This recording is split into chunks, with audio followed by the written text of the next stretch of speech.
বাণিজ্যিক খবর প্রচারিত হবে বিকেল 4:55। বাংলাদেশ বেতার, রাজশাহী। এখন শুনবেন স্থানীয় সংবাদ।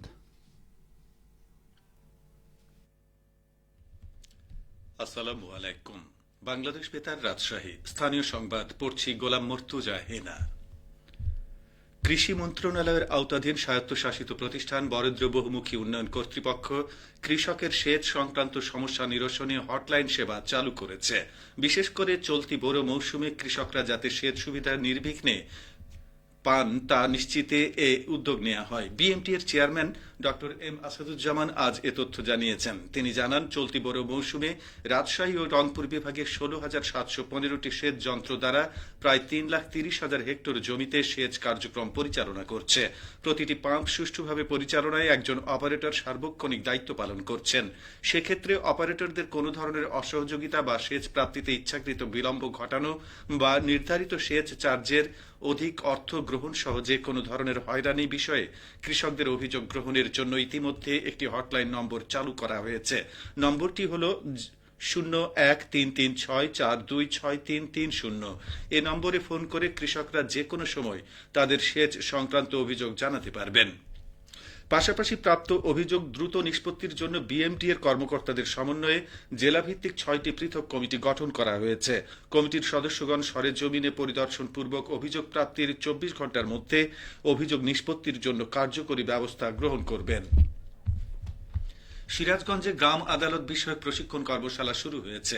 আজ শহরের অফিসার্স ক্লাবে স্থানীয় সরকার, পল্লী উন্নয়ন ও সমবায় মন্ত্রণালয়ের স্থানীয় সরকার বিভাগের গ্রাম আদালত সক্রিয়করণ প্রকল্পের আওতায় জেলা প্রশাসনের উদ্যোগে কর্মশালাটি শুরু হয়। কর্মশালা উদ্বোধনী অনুষ্ঠানে প্রধান অতিথি ছিলেন সিরাজগঞ্জের জেলা প্রশাসক মোহাম্মদ নজরুল ইসলাম। প্রধান অতিথির বক্তব্যে জেলা প্রশাসক বলেন, প্রান্তিক পর্যায়ে সামাজিক শৃঙ্খলা রক্ষা ও নানা সমস্যা সমাধানে গুরুত্বপূর্ণ ভূমিকা পালন করতে পারে গ্রাম আদালত। গ্রাম আদালতের সুবিধা বিষয়ে জনসাধারণকে অবগত ও সেবা গ্রহণে আগ্রহী করে তুলতে কাজ করতে হবে সংশ্লিষ্টদের। ইউনিয়ন পরিষদের হিসাব সহকারী কাম কম্পিউটার অপারেটর ও ইউনিয়ন পরিষদ প্রশাসনিক কর্মকর্তাদের এই প্রশিক্ষণ কর্মশালায় স্থানীয় সরকার বিভাগের উপপরিচালক মোহাম্মদ কামরুল ইসলামের সভাপতিত্বে আরও উপস্থিত ছিলেন জেলা মহিলা ও শিশু বিষয়ক কর্মকর্তা কানিস ফাতেমা।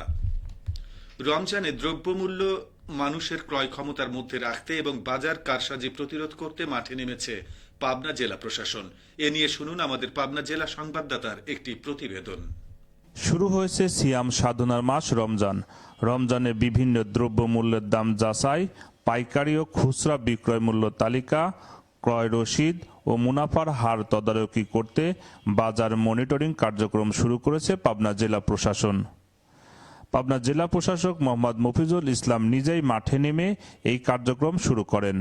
খাদ্যের যে গুণগত মান এবং ক্রেতারা যাতে তার ন্যায্য মূল্যে পণ্য পায়, যে অসাধু ব্যবসায়ী যাতে বেশি করে লাভ করতে না পারে, ক্রেতারা যাতে না ঠকে, এই জন্যই মূলত আমাদের এই অভিযান। এটা বাণিজ্য মন্ত্রণালয়ের নির্দেশনা এবং আমরা জেলা প্রশাসন থেকে এটা প্রতি বছরই করে থাকি এবং তারই ধারাবাহিকতা এবারও আমরা করব এবং আমরা টিম করে দিয়েছি। রমজানে সিন্ডিকেটের মাধ্যমে কারসাজি করে অতিরিক্ত মূল্য নিলে তাদের বিরুদ্ধে কঠোর ব্যবস্থা নেওয়া হবে বলেও হুঁশিয়ারি দেন পাবনা জেলা প্রশাসক। ক্রেতা বিক্রেতা উভয়কে একটু সতর্ক করতে, যে যাতে পণ্যের মূল্য বেশি না নেওয়া হয় এবং পণ্য যেখান থেকে কিনে নিয়ে আসবে সেখানকার ভাউচার থাকে, আর স্বচ্ছতা নিশ্চিত করা আর কি। ব্যবসায়ীও লাভ করবে, ক্রেতারাও যাতে না ঠকে, এটার জন্য আমরা একটু সতর্কতামূলক বা সচেতনতার জন্য আজকে অভিযানে আসছি। তো আমাদের অভিযান মোবাইল কোর্টের টিম থাকবে, বাজারে রেগুলার অভিযান হবে। অতিরিক্ত জেলা ম্যাজিস্ট্রেট, ভোক্তা অধিকার সংরক্ষণ অধিদপ্তর, বিএসটিআই, নিরাপদ খাদ্য অধিদপ্তর সহ সংশ্লিষ্ট সকল দপ্তরের সমন্বয়ে এই কার্যক্রম চলছে। শামসুল আলম, পাবনা জেলা সংবাদদাতা, বাংলাদেশ বেতার, রাজশাহী। শুনছিলেন প্রতিবেদন।